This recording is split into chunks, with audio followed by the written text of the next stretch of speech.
the Biuret assay was developed, and then the two other assays are modified from the Biuret assay.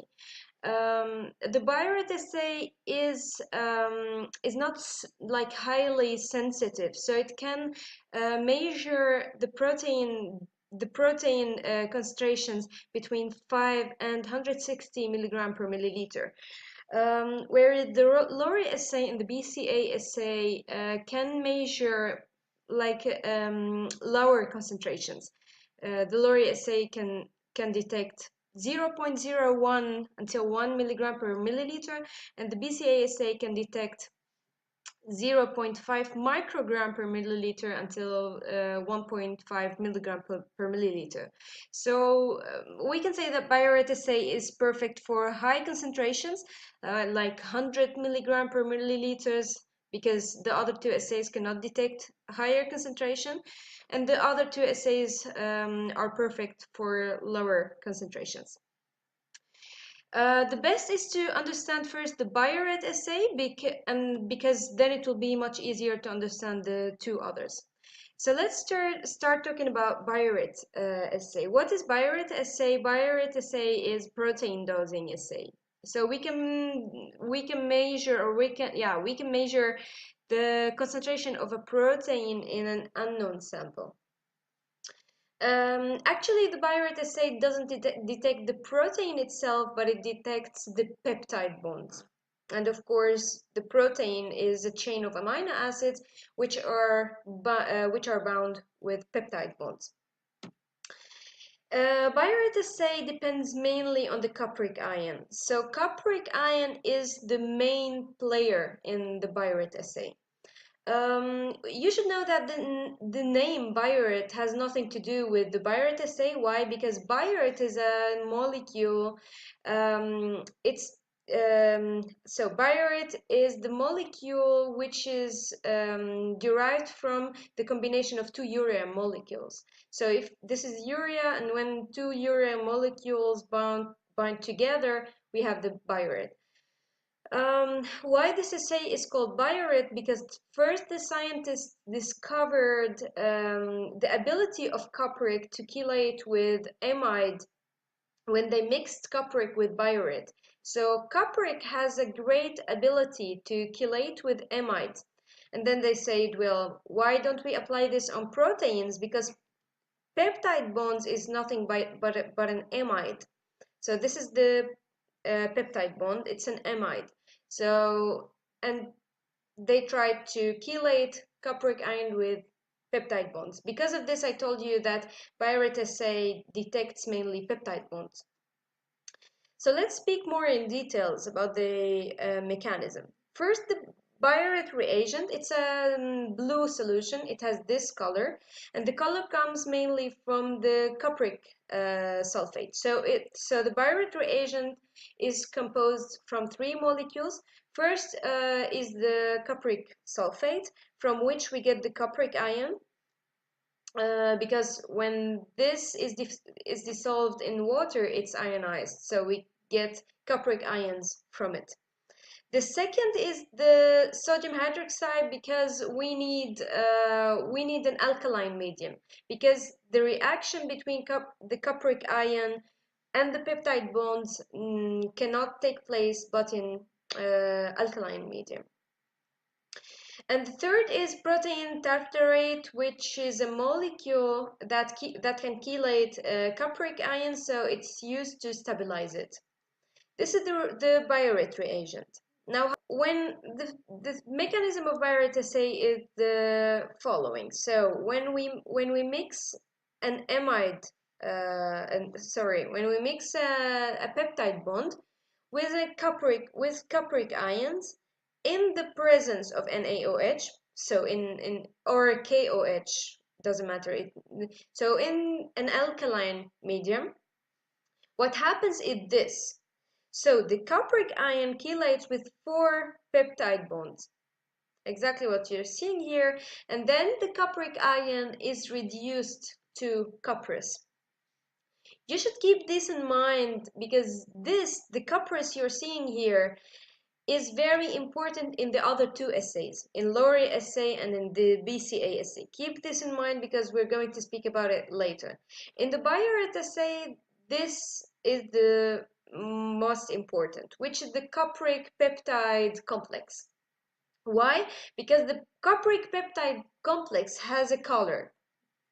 Yeah, here one electron is released because the cupric is reduced into cuprous. This is the cupric peptide complex, which has a violet color. It has like a specific violet color.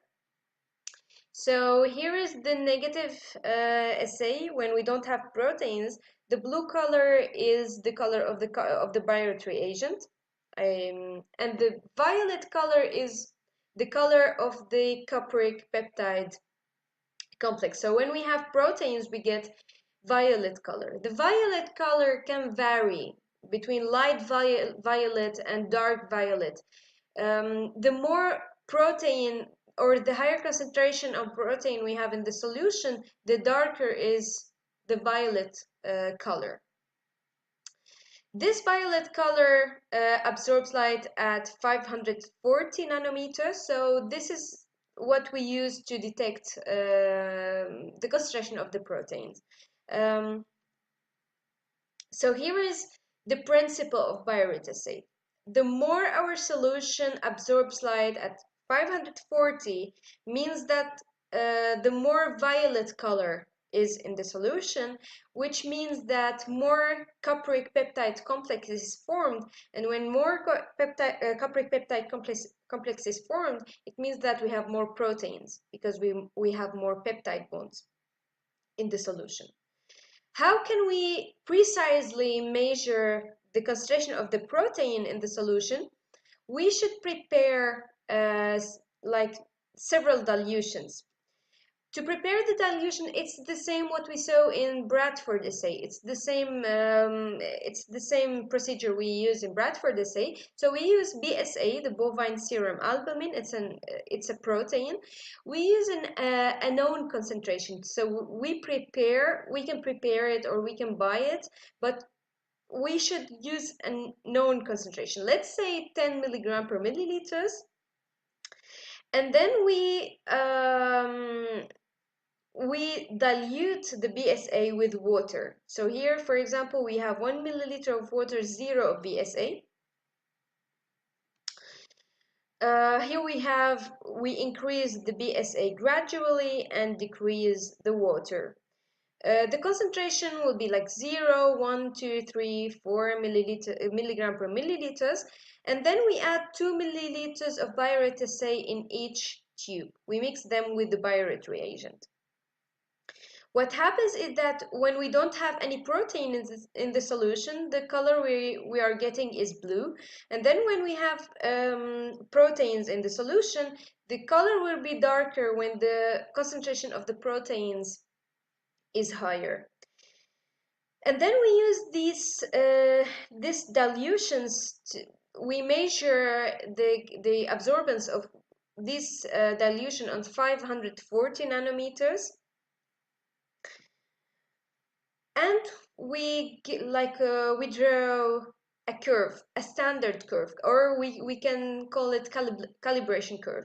So the x-axis will be the concentration, milligram per milliliters. We have 1, 2, 3, 4, and so on. And the y-axis is the absorbance on 540 nanometers. We will get something like this. When the concentration is higher, the solution will absorb more light on 540. We get the linear curve from it, and then we get the equation of the curve. And now it's so easy because when we have an unknown sample, like protein sample of an unknown concentration, all we have to do is to mix the protein solution with the Bayreuth reagent, and then to measure the absorbance on 540, and then the absorbance will be y, and it's so easy to calculate x from it. This is how we calculate the concentration of an unknown or the concentration of a protein sample. Acids are the group of organic biomolecules that possess two oppositely charged functional groups covalently bounded to same carbon atom. These two functional groups are 1. Amino group, which is positively charged. 2. Carboxylic group, which is negatively charged. Both these functional groups are attached to same carbon atom, which is known as alpha carbon. The amino group and the carboxylic group in the amino acids participate in several chemical reactions. Reaction with ninhydrin. Ninhydrin, when reacts with amino acid, forms hydrindontin. Two molecules of hydrindontin reacts with free ammonia to give a complex known as dictohydrindolidine, which is purple-colored. This compound is also known as Ruhmann's purple. This reaction is categorized as color reaction of amino acid, as when ninhydrin reacts with amino acid forms colored end product. Carefully see the portrayed reaction to understand